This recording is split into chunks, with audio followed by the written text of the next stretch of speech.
So welcome back to the final part 4, where I do some analysis on a variety of asset classes. Again, we just do this just to try and help you, give you a little bit of insight. You have to make your own mind up when it comes to making those trading decisions. The daily ones, they're likely to hold in much longer. Obviously, the 30-minute ones are going to break through them generally early on in the week, but some of those daily ones will hold in perhaps even all week. So it's worth taking screenshots or photos with your camera on your phone just as reminders, so you've got them in front of you, or just jot down the numbers, basically, whatever works for you.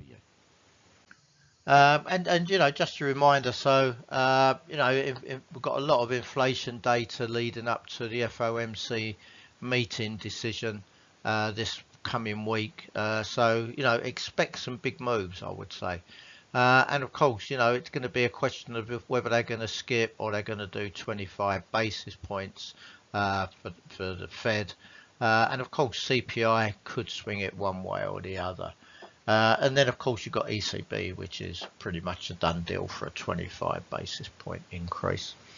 Now, the indices analysis, just going to warn you here, I've moved on now to the September futures contract, as June expires this Friday as part of the quad witching.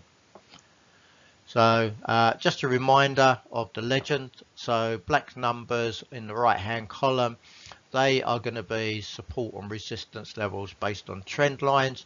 Brown numbers are breakout levels.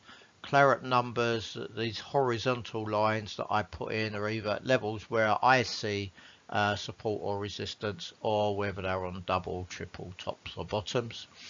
Just a reminder of the pivot point colors and also the fib colors, and there is at least one chart with the fibs this week.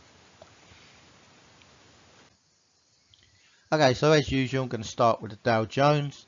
So here I've got resistance at 35,813.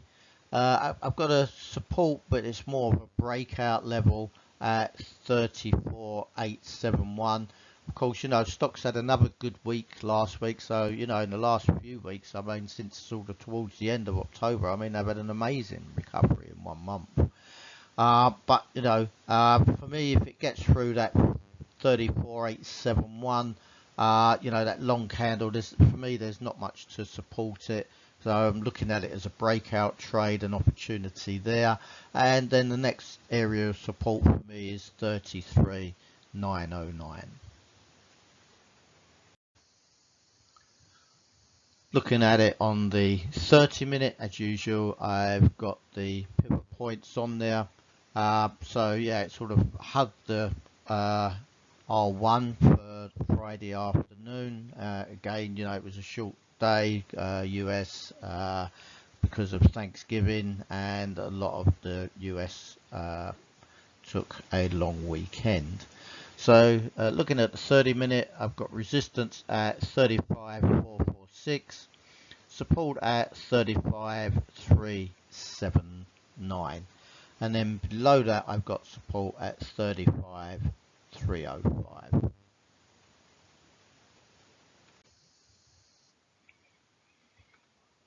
Moving on to the S&P, starting with the daily as usual. So here I've got resistance at 45.85, and then I've got support at 44.98. But again, it's another one of those, if it gets through there, it's going to be that breakout opportunity for me.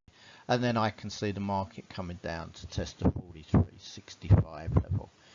Should it break that, then we're looking down at the 41.20, 41.18 levels below that.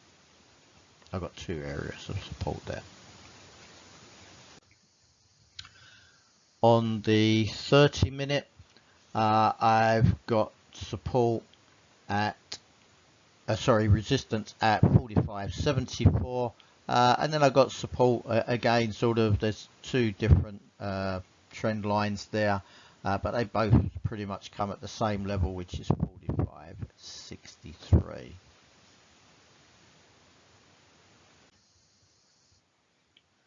Moving on to Nasdaq. Nasdaq didn't finish quite so strong at the end of the week, sort of mid-range for the week really. And when we look at the resistance levels there, I've got 16,182. Now above that out of view, I've got 16,202 as well, but they sort of one went over the top of the other one. So the highest resistance level that I've got for those two trend lines is 16,202, with the one in view being at 16,182. And then I've got support at 15,917. If the market starts to come off this week, especially with PCE out, you know, and Powell speaking on Friday, I've got a breakout level at 15,126, and then should it get down there, then the next support level is lower at 14,253. Looking on the 30-minute, I have resistance at 16,118. Below that, 16,053. It's just a horizontal line I'm sort of using there. And likewise below that for the support at 15,981. And below that, another support at 15,943. Then moving on to the Russell 2000, again, you know, these are the small cap stocks, so it looks as though it's going to have a potential breakout, unless it's going to stick in that range for yet another week. We'll have to wait and see. But as I say, with data coming out this week, we could see a breakout one way or the other. So I've got resistance at 1827. And again, sort of, you know, that's a combined one of that sort of horizontal resistance as well as the trend line coming down there. And then I've got a support level at 1787. Then lower down, I've got another support line at 1692. On the 30-minute, I've got resistance at 1815. A breakout level, should it get through there, at 1806. Then with support at 1796. So again, you know, on Friday, it spent most of the day sort of hugging that pivot point level that was carried over from Thursday. And then Friday, and then for resistance R1, it really struggled. It couldn't get through there, but it closed just below that, so it got rejected there.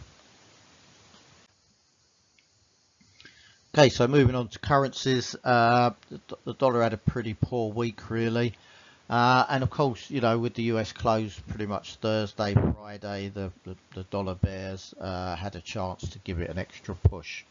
So I've got resistance at 126.20.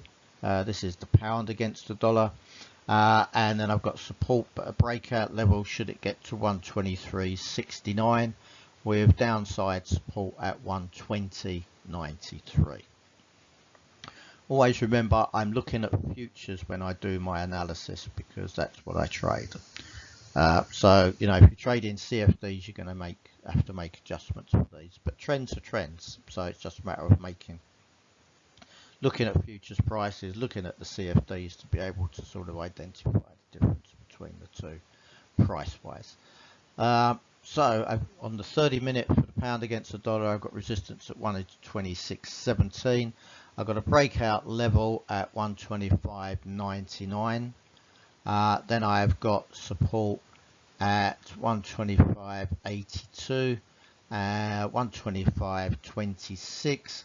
and 124.91.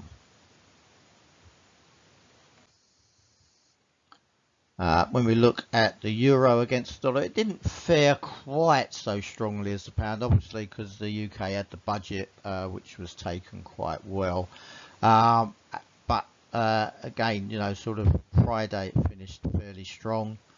And here I've got the Fibonacci levels on, so you can see that it's coming up to sort of that golden ratio resistance line.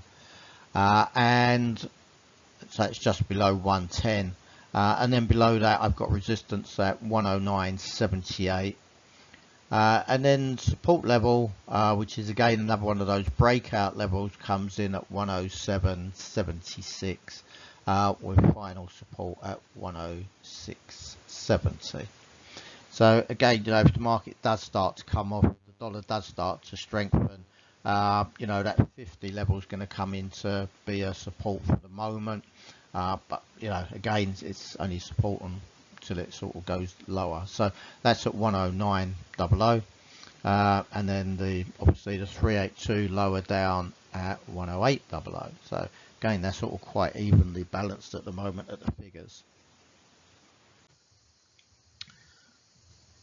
Looking at the euro against the dollar on the 30-minute, I've got resistance at 109.55, support at 109.18, and also at 108.98. And again on Friday, sort of Thursday, Friday, the pivot level seemed to be sort of a support level, struggled to get through R1 until later on Friday.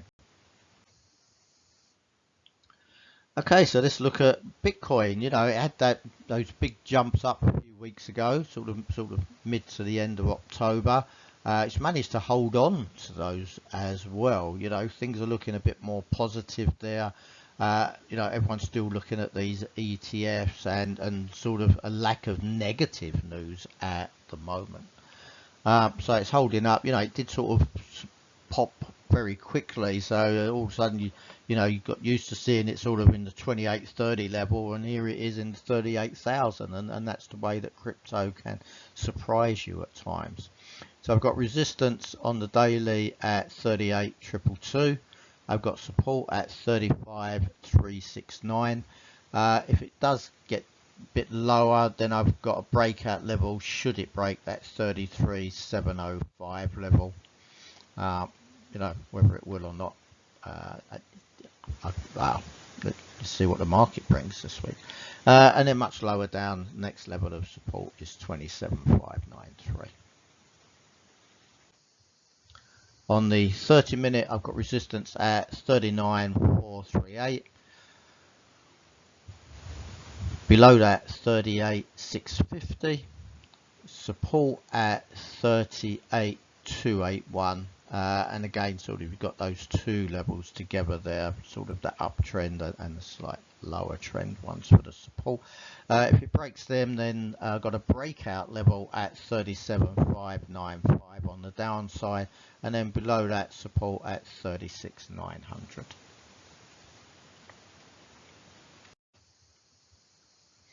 As usual, just keep this one in a little bit of fun, a little bit of interest. Depends if you're looking at these things or not.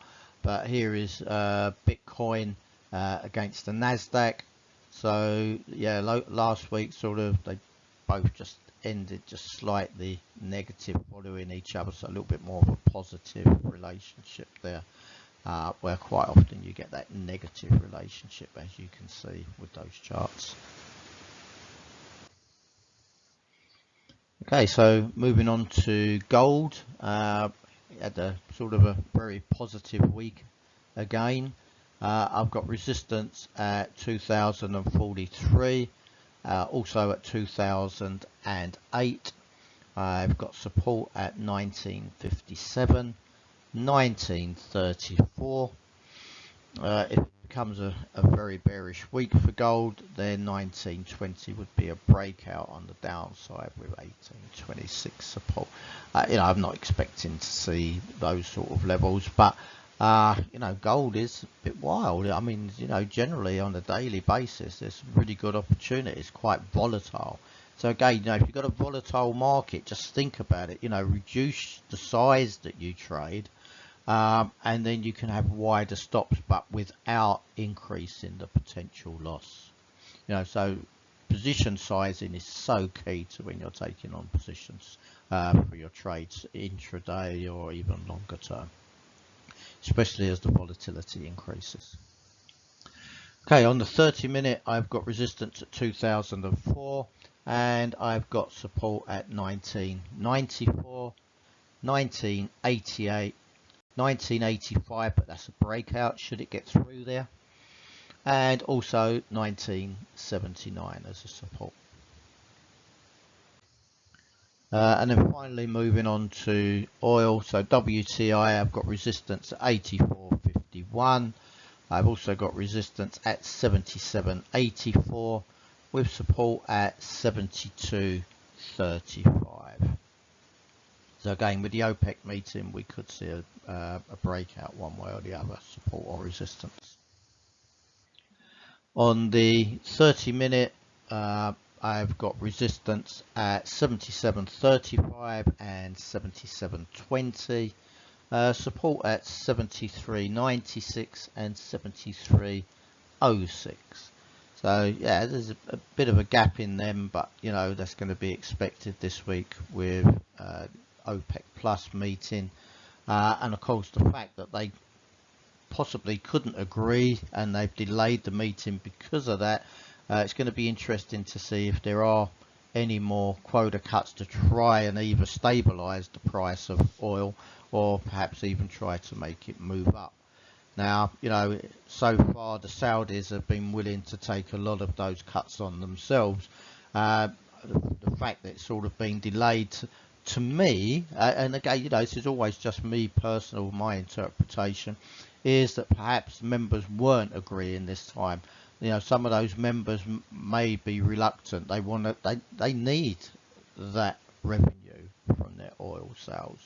The Saudis are in the luxury that, you know, it's cheaper for them to produce, and you know they're in a financially probably a better position than most countries that are producing oil these days.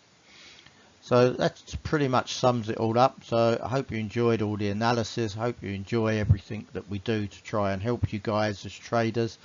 Of course, as usual, if you've got any questions or you know anything you'd like some advice on, or of course if you want to attend one of our courses, workshops, master classes to improve your fundamental technical risk management or trading techniques, especially with December coming up where you know the markets become a little bit quieter. Of course volatility can increase again because of that. You know, we tend to say those last couple of weeks of December are for the needy and greedy. So you know, if you don't need to be trading, then hopefully you've had a good year. Perhaps come and do a course with us, and then you'll be all ready and prepped for 2024. So hope to see you then, and I may do one or two sort of more random workshops over the next week or two to try and help people out if I understand what they need in the way of help. So have a great week, and just pass you on to the next couple of slides. Please watch them as well, and hope to see you again next week. Again, just finally, a little reminder of what we do. So apart from the YouTubes, daily newsletters that go straight to your inbox each morning to provide you with global headlines, global news, and also my views. And then if you'd like to subscribe, we also provide chart levels and pivot points. When it comes to courses, we offer everything from one-day workshops, one-week courses. One of those includes a free trading challenge, up to the comprehensive masterclass, which is an accredited course, and the next one of that starts in a week's time on the 19th of June. So if you're interested, then contact us quickly because those places won't be around for long. Now, also trader mentoring, where we help traders improve and get to that next level time and again. We consult to companies, FX and commodity exposure. We provide a whole platform and mass of educational content to individuals, exchanges and brokers. And as usual, we start with our disclaimer. So trading involves the potential risk of loss of capital. It's not suitable for everyone, although hopefully it is for you. When it comes to leverage, just be careful because you can lose substantially more than that initial investment. Everything we include in here is just purely for educational purposes. We're not trying to provide you with advice. We're just trying to help you prepare, understand the markets better, to help you make better decisions. But of course, if you are looking to invest or trade, that has to be your decision. And before you make that, you should consider your financial situation, your level of experience, and your risk appetite. And of course, on your risk capital, you're prepared, but more importantly, can afford to lose. If you've got any doubts whatsoever, seek independent financial advice before risking your capital.